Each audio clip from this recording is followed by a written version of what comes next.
Hello and welcome to NewsClick. Prime Minister Manmohan Singh has just completed his visit to the United States, first state dinner at the White House in the Obama administration. And this has been headline news in the international media for several days. To assess the context and the outcome of this Indo-US engagement, we have with us today Sukumar Muralidharan, veteran journalist, now working freelance, and South Asia representative of the International Federation of Journalists. Suku, there's been much comment about how the Indo-US relationship should really be viewed quite differently in the Obama era than in the Bush era, where the Bush era saw a very ideological position put forward by the neocons in the US, and they viewed the entire Indo-US relationship through that prism. And it is said that the Obama administration does not have a similar kind of perspective, but nevertheless views the Indo-US relationship strategically. How would you place the current context of the Indo-US relationship in view of the transition from the Bush era? Yeah, well, for one thing, on the issue of the balance of power in Asia, I think the Obama administration is less inclined to use India as a strategic kind of counterbalance to China. It does not believe in that kind of a balance of power politics. It believes in a more even-handed and consistent set of standards which could be applied across all countries. So you had Obama going to China and making those noises about China having a role in achieving geostrategic balance within Asia, which set off a flutter of alarm here within our strategic foreign policy circles. And then they kind of backed down and said, no, that was not the intention. And when Manmohan Singh went to Washington, the kind of refrain that emerged is that India has a role in achieving peace and harmony in all of Asia. So in a sense, it's much more going to be more even-handed between China and India in terms of its approach to geopolitics in Asia, which is a contrast to the US, which tended to view China as a strategic threat and a long-term rival which needed to be checkmated in some senses. And so India is playing a role in that process. So in a sense, this also reflects this kind of approach towards being more even-handed and being more consistent in terms of standards, also reflects on their interpretation of the India-US nuclear deal, whereas the US was prepared to go a long way to make a special exception for India, which was contrary to most of the premises of the Nuclear Proliferation Treaty and the Nuclear Suppliers Group's protocols. The Obama administration is very keen to bring them into some kind of a consistency. So, it cuts across a broad range of or at least closer to traditional US positions on non-proliferation. Oh, that's right, so. Yes. Yeah. The US under Bush also had this very aggressive democracy agenda and wanted India to play a larger role. And India seemed to have given a lot of ground to the US, had entered into very deepening military strategic relationships with the US in pursuit of this agenda. Given that this agenda itself seems as if it's being slightly watered down in the Obama administration, do you see the Indo-US strategic and military relationship also slightly shifting gear? Yes, certainly. For instance, it is obviously the case that the Indian strategic compulsions in some senses run contrary to what the US might want. For instance, the US top military commander in Afghanistan, Stanley McChrystal, had recently given testimony before the US Congress in which he said that India's interventions in Afghanistan, though benign, they're benign. He doesn't say that they're causing any damage. They're mostly in sectors like health and education and so on. Though benign, they're still creating a sense of insecurity within Pakistan.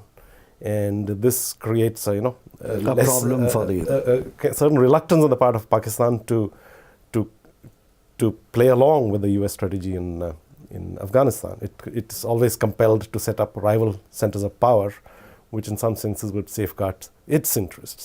So, yeah, the democracy dream has certainly been banished. And the elections in Afghanistan in August were really the last nail in the coffin, when the elections to the presidency were supposed to achieve a new dawn of democracy. It's achieved quite the converse. It's achieved a delegitimization of the president in some senses. Yeah. And the US has to rework the entire process of bringing peace to Afghanistan and not make such a fetish out of electoral democracy. It has to find out what works in that situation. And it's not evident that electoral democracy is the magic formula.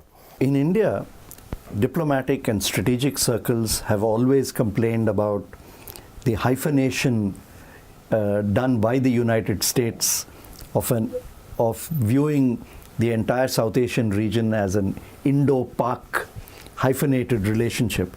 And yet much of Indian media commentary, whenever Indo-US relations come up, hyphenates that with a US-Pak relationship. And I think that was quite visible even during the Manmohan Singh visit. The headline news every day was, what did Obama say about Pakistan? Or what does Obama say about the Afghan-Pakistan situation, which would impact on India? There were some subtle changes in voice with regard to US strategic policy in Afghanistan and with Pakistan. How do you see that dynamic unfolding? Well, the situation of Pakistan, I'm sure, is cause of great concern for the US, because it was at one time a credible ally in its contests with the Soviet Union and played a frontline role in Afghanistan, which brought the Soviet Union to heel. But it's now facing the consequences in terms of a steadily kind of rising internal chaos, internal discord, disharmony, and a possible catastrophic collapse of the state, and chaos in the urban centers, and the rural areas breaking off and possibly becoming self-governing entities which are aligned with, which follow tribal affiliations and align with entities across the border in Afghanistan. So that is a kind of scenario that's emerging in Pakistan. And it's something that the US obviously is very concerned about and is trying its best to check, to somehow forestall. Unfortunately, it has found no magic formula for this apart from maximum military force. Now, within Afghanistan, they're trying to rework the strategic engagement. They're trying to move more and more into a active engagement with local communities, local tribes, with local tribal power centers, and possibly enhance troop levels on the ground, and shift the emphasis from going after insurgents to protecting populations, in that way acquiring greater legitimacy in the popular perceptions. But that takes a long while to work out, the dynamics of that process. And meanwhile, within Pakistan, you're increasingly having the recourse to raw military force, as you saw with the recent offensive in the Waziristan region, and earlier also in the other parts of the federally administered tribal areas. Any last thoughts on the outcome of the Manmohan Singh visit to the US, and how do we see the future of Indo-US relations, especially as it reflects in other international arenas, such as in the G20 or in the WTO, or in international nuclear negotiations, or in climate change, in all of which there was been some attempt at least to discuss India's and US's position and try to bring about convergence. Yeah, well, we did make an effort in the WTO to get things resumed. It's been stalled for a long time, and mainly because of US and EU recalcitrance on the issue of subsidies for agriculture, and their inability to give anything on other rules of market access for third world country exports. So there was a session here of Commerce Minister, what is called a mini ministerial meeting, and which failed to really break the roadblock. So I think the gulf in perceptions is still very, very wide and needs a lot of work. And the context is also extremely uncongenial to achieving any breakthrough there, because of the fact of the global recession, which is in fact inducing greater protectionism in all these countries, and also the instability with the global hegemony of the dollar, the kind of sliding up and down in value.